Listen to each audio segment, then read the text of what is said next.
সব জায়গাতেই বৃষ্টি হচ্ছে। আমাদের এখানে কেন যে বৃষ্টি হচ্ছে না, এই গরম আর সহ্য হচ্ছে না। আসসালামু আলাইকুম, সবাই কেমন আছেন? আশা করি অনেক ভালো আছেন। আমি আল্লাহর রহমতে অনেক ভালো আছি।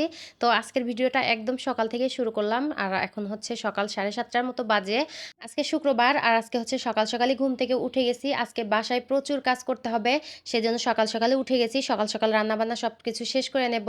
আর এদিকে দেখেন আপনাদের ভাই একটা ডাল নিয়ে এসেছিল। ডালটা কত সুন্দর হয়েছে। আর একটা নতুন ডাল বের হইছে। আর দেখেন বাইরে কি পরিমাণ রোদ যে উঠেছে, গাছের পাতাগুলো কেমন যেন হয়ে গেছে। তো যাই হোক, আমি হচ্ছে গাছগুলাতে পানি দিয়ে তারপর আমি রান্নাঘরে চলে এসেছি। আর রান্নাঘরে এসে আমি ডালটা বসিয়ে দিয়েছি আর একটা চুলায় আমি ভাত বসিয়ে দিয়েছি। আজকে বললাম না সকাল সকালে রান্না করে নেব, কারণ আজকে বাসায় প্রচুর কাজ করতে হবে। গতকাল রাত্রে প্রচণ্ড পরিমাণে বাতাস হচ্ছিল। এমনিতে বৃষ্টি হয়নি, কিন্তু অনেক বাতাস হচ্ছিল। তো সেই বাতাসে বাইরে যত রকমের ধুলাবালি আছে সব আমার রুমের ভিতরে একদম পুরো হয়ে গেছে। সকালবেলা ঘুম থেকে উঠেই তো দেখি দুইটা বারান্দায় পা দেওয়া যাচ্ছে না, অনেক পরিমাণের ময়লা এসেছে। তো সেইগুলো তো আজকে সারাদিন পরিষ্কার করতে হবে। আর যেহেতু আজকে শুক্রবার, আর শুক্রবার তো এমনিতেই অনেক কাজ থাকে, যতই সারা সপ্তাহ কাজ করি না কেন এই দিনটাতে কাজ থাকবেই। যতই বলি শুক্রবারে একটু রেস্ট নেব, সারা সপ্তাহ কাজ করেছি, ওইটা আর হয় না। শুক্রবারে আরও বেশি বেশি কাজ থাকে।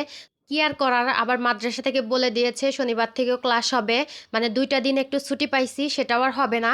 যাই হোক, আজকে আমাকে সব কিছু করতে হবে, তো সেই জন্য হচ্ছে আমি রান্নাটা বসিয়ে দিয়েছি। আর আজকে হচ্ছে আমার পাশের বাসায় একটা নতুন ভাবি আসবে।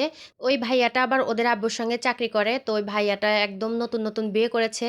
তো ওই ভাবিকে নিয়ে আসতেছে, তারাও কোনো কিছু বোঝে না, তাদের সঙ্গে একটু থাকতে হবে, মানে ফোন করে আগে থেকেই বলেছে। তো সেই জন্য হচ্ছে সকাল সকালে আমি হচ্ছে রান্না বান্না সব করে নেব। দেখা যাবে এত ঝামেলার মধ্যে দুপুরে রান্না করতে আর একটু বেশি কষ্ট হয়ে যাবে। তো যাই হোক, আজকে হচ্ছে রান্না করব আম ডাল, আর হচ্ছে রান্না করব চিংড়ি মাছ দিয়ে, পুঁই শাক দিয়ে আর আলু দিয়ে। তো আমি হচ্ছে রান্নাটা বসিয়ে দিয়ে পুঁই শাকগুলো হচ্ছে কেটে নিলাম, কালকে রাত্রে নিয়ে এসেছিল। তো আমি হচ্ছে দুন্দুল দিয়ে চিংড়ি মাছ রান্না করতে চাইছিলাম, কিন্তু ওদের আব্বু বলতেছে পুঁই শাকগুলো একটু কেমন যেন হয়ে গেছে, তো ওইটা দিয়ে আগে রান্না করো, না হলে নষ্ট হয়ে যাবে। আর পুঁই শাক দিয়ে চিংড়ি মাছ রান্নাও কিন্তু অনেক মজা লাগে, আমার কাছে তো অনেক মজা লেগেছে। যাই হোক, এখানে হচ্ছে ডালটাকে আমি ঘোটনা দিয়ে দিয়েছি, আর ডালের মধ্যে আমি আমগুলাও দিয়ে দিলাম আর একটু হলুদের গুঁড়াও দিয়ে দিয়েছি। এদিকে আমগুলা সিদ্ধ হতে থাক, আমি ওই পাশে হচ্ছে তরকারিটাও বসিয়ে দেব। কি আর বলবো আপুরা, রাস্তার সঙ্গে বাসা নিয়ে যে কত বড় একটা ভুল করেছি তার বলে বোঝানো যাবে না। মানে এত পরিমাণ ময়লা আসে আর প্রতিদিন কি এত পরিষ্কার করতে মন চায়? কয়েকদিন আগেই কিন্তু সবকিছু পরিষ্কার করে নিয়েছি, আবার সে আগের মতো ময়লা হয়ে গেছে। মানে যেইখানে হাত দিই ওইখানেই ময়লা, ফ্যানের সঙ্গে ময়লা, মশারির সঙ্গে ময়লা, মানে যেইখানে হাত দিই ওইখানেই ময়লা। একটু যদি বৃষ্টি হতো তাহলে ময়লাগুলো একটু বসে যেত, তাহলে আর এত বেশি ময়লা আসতো না। কালকে রাত্রে আরো বাতাস হয়েছে, সেই বাতাসে যত রকমের ময়লা ছিল সব ময়লা এসে আমার বারান্দা রুম ভরে গেছে।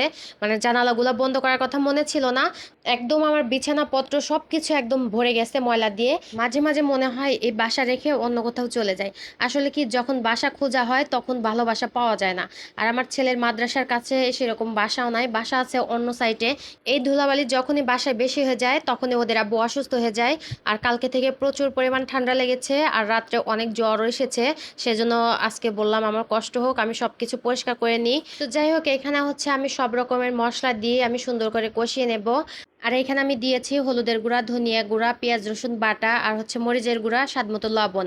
আর আমি হচ্ছে সবসময় বলি আমি আদা বাটা মাছের মধ্যে খাই না। অনেক আপুদের দেখি মাছের মধ্যে আদা বাটা দেয়, আমি আবার কোনো সময় মাছের মধ্যে আদা বাটা দেই না। তো যাই হোক, মশলাগুলো সুন্দর করে কষিয়ে নিয়ে তারপর হচ্ছে চিংড়ি মাছগুলো দিয়ে দিয়েছি। আর আজকে তরকারিটা খেতে কিন্তু মাশাল্লাহ অনেক মজা হয়েছিল। মানে অনেকদিন পর আমি এভাবে হচ্ছে শাক দিয়ে তরকারি রান্না করতেছি, আর শাকের তরকারি আমার কাছে অনেক ভালো লাগে। আব্বু আবার শাকের তরকারিটা খেতে বেশি একটা পছন্দ করে না, মানে এই শাক দিয়ে শুটকি মাছ রান্না করলে অনেক পছন্দ করে। যাই হোক, ধুয়ে রাখা শাকগুলো দিয়ে দিলাম আর এখন হচ্ছে মশলার সঙ্গে ভালো করে কষিয়ে নেব। আর শাকের মধ্যে এক্সট্রা পানি দিতে হবে না, শাকের মধ্যে থেকে এমনিতেই পানি বের হয়। আর কি বলবো আপুরা, ভয়েস দিতে আসলে কোনো কিছু মনে থাকে না, প্রতিদিন একটা টেনশনের মধ্যে থাকতে হয়, আজকে কি ভয়েস দেব, কি বলবো না বলবো, কি যে একটা প্যারার মধ্যে আছি। সারাদিন কত কিছু মনে করি, এটা বলবো ওইটা বলবো, এখানে এই কথা বলতে হবে, ওইখানে ওই কথা বলতে হবে, কিন্তু ভয়েস দিতে আসলে কোনো কিছু মনে থাকে না, সব কিছু ভুলে যাই। অনেক আপুদের দেখি সুন্দর করে গুছিয়ে গুছিয়ে কথা বলে, সেই কথাগুলো শুনতে অনেক ভালো লাগে। আমি আবার ওইভাবে গুছিয়ে কথা বলতে পারি না, আমারটা কার কাছে কেমন লাগে জানি না। আমি এখন যেভাবে বলতে পারি ওইভাবে বলি, আপনারা একটু শুনে নিন কষ্ট করে আপুরা। তো যাই হোক, ওই পাশে হচ্ছে তরকারিটা বসিয়ে দিয়ে আমি এই পাশে হচ্ছে ডালটাকে সোমবার দিয়ে দেব। এই গরমের মধ্যে কোনো কিছু খেতেই কিন্তু ভালো লাগে না, একটু টক জাতীয় জিনিস হলে কিন্তু ওইটা খেতেই ভালো লাগে। আর টক ডাল অনেক দিন ধরে খেতে মন চাচ্ছিল, এর আগেও একদিন রান্না করেছিলাম, তো ওইটা আর ভিডিও করা হয়নি, তো আজকে হচ্ছে ভিডিও করলাম। তো যাই হোক, এখানে হচ্ছে ডালটাকে সোমবার দিয়ে দিয়েছি, আর ডালটাও কিন্তু হয়ে গেছে। আর ডালটা খেতেও কিন্তু আজকে মাশাল্লাহ অনেক মজা হয়েছিল। এদিকে চেখে দেখি একটু লবণ কম হয়েছে, তো একটু লবণ দিয়ে দিলাম।